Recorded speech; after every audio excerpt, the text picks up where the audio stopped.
कसे आहात सगळे? आज आपण पुन्हा एकदा भेटतो आहोत रेणुकाज रेसिपीमध्ये. सध्या उन्हाळा आहे आणि मँगो सीझन आहे आणि आपण मँगोची रेसिपी केली नाही असं झालं नाही. सो आज आपण एक आंब्याची खूप मस्त हटके आणि यम्मी रेसिपी बघूया, ती म्हणजे मँगो खीर. आमच्याकडे विदर्भामध्ये शेवया ह्या रसात खाल्ल्या जातात. त्याच्यावरनंच मी ही रेसिपी जरा फ्युजन रेसिपी तयार केली आहे. रसातल्या शेवयापेक्षा अजून थोडीशी रिच आहे, कारण आपण त्यात दूध ॲड करतोय. तर आजचं साहित्य काय काय आहे बघूया. सगळ्यात पहिले तर शेवया, तूप आहे ह्या शेवया परतवून घ्यायला, साखर आहे थोडी, ही ऑप्शनल आहे, तुम्हाला नसेल टाकायची तर नका टाकू, कारण आंबा पण तसा गोड आहे, पण मी थोडीच वापरणार आहे. त्यानंतर हे आहे दूध, हापूस आंब्याचा पल्प आहे हा, आणि थोडा आंबा मी चिरून पण वापरते, कारण तो असा दाताखाली आला तर छान लागतो. इथे मी मेन्शन करू इच्छिते तुम्हाला की मी ज्या शेवया यूज करते आहे त्या ह्या शेवया अर्णव गृहउद्योग यांच्या आहे. हा जो गृहउद्योग आहे तो माझी बहीण चारू डोणगावकर हिने सुरू केला आहे. माझ्या बहिणीची शेती आहे नागपूरच्या जवळ, आणि तिच्या फार्ममधले जे प्रॉडक्ट्स आहेत ते ऑर्गॅनिक आहेत. शेवयांव्यतिरिक्त बाकी पण बऱ्याचशा गोष्टी ती तिच्या असतात, ज्या ते प्रॉडक्ट्स ती सेल करते, ज्यामध्ये हळद तिखट येतं.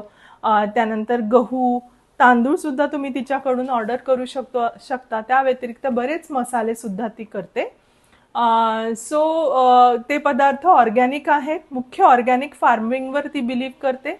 हे सगळं ऑर्गॅनिक फार्मिंगच्या थ्रू ती करते. तर तुम्हाला जर ऑर्डर करायचं असेल तर मी हा जो नंबर आहे तिचा तुमच्याशी खाली दिलेल्या डिस्क्रिप्शन बॉक्समध्ये शेअर करते.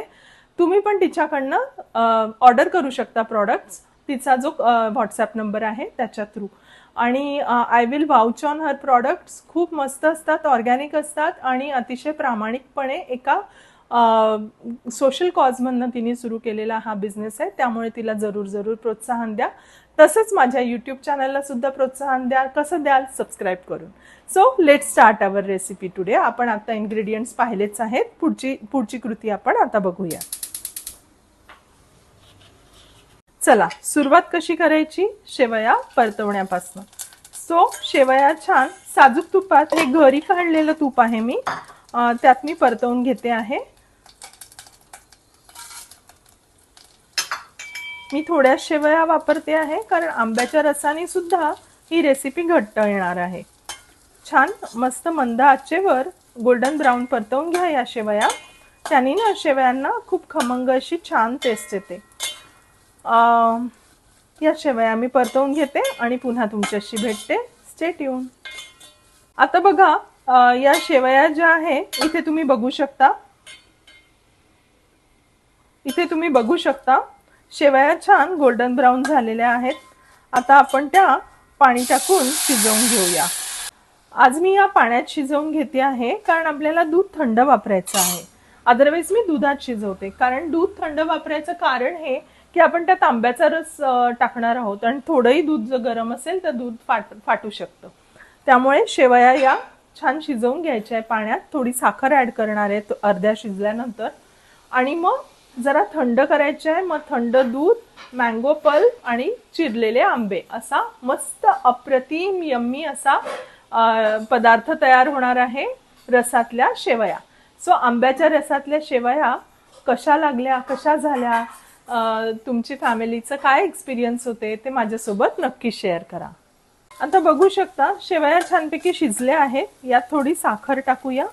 साखरेचं पण थोडं पाणी होणार आणि पुन्हा त्यात शिजणार. पण कच्च्या असताना साखर नका टाकू, नाहीतर शेवया ना शिजणार नाहीत आणि कडक राहतील. आता ही साखर टाकून आपण शिजवून घेऊया थोड्या शेवया, आणि मग गॅस बंद करून आपल्याला दूध ॲड करायचं आहे आणि मँगो पल्प ॲड करायचा आहे. So stay tune for that. चला आता शेवया छानपैकी शिजल्या आहेत. आता आपण असेंबल करणार आहोत त्याला.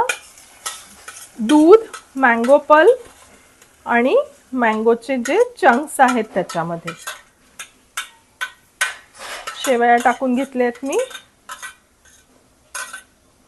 आता दिसताना जरी खूप थोड्या दिसत असल्या तरी बाकी सगळे इन्ग्रेडियंट्स ऍड झाल्यानंतर त्याची क्वांटिटी वाढणार आहे. आंब्याचा रस तुमच्यावर आहे, तुम्हाला जास्त टाकायचा असेल, तुमच्याकडे जर खूप आवडत असेल आंब्याचा रस तर जास्त टाका. मी इथे एका मँगोचा पल्प वापरला आहे आणि हाफ मँगो जो आहे तो मी चंक्स मध्ये वापरते आहे. सो आता मँगो पल्प आपण ऍड करूया. मँगो पल्प ऍड केल्यानंतर खूप मस्त रंग येणार आहे त्याला. आपण इंडियन गृहिणी आहोत त्यामुळे थोडंही काही वाया जाऊ नये द्यायचं. मस्तपैकी धुवून घ्यायचं, छान पुसून घ्यायचं आणि ते पदार्थ जास्तीत जास्त वापर करायचा प्रयत्न करायचा. बघा किती मस्त दिसतोय ह्यांना कलर, अप्रतिम.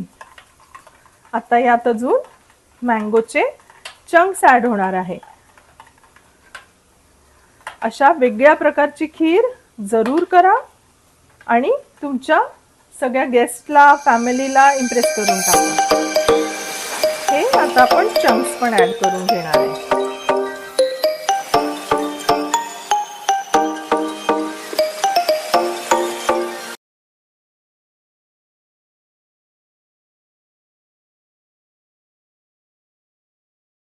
काय मग कशी वाटली आजची मँगो खीरची रेसिपी? होती ना जरा हटके.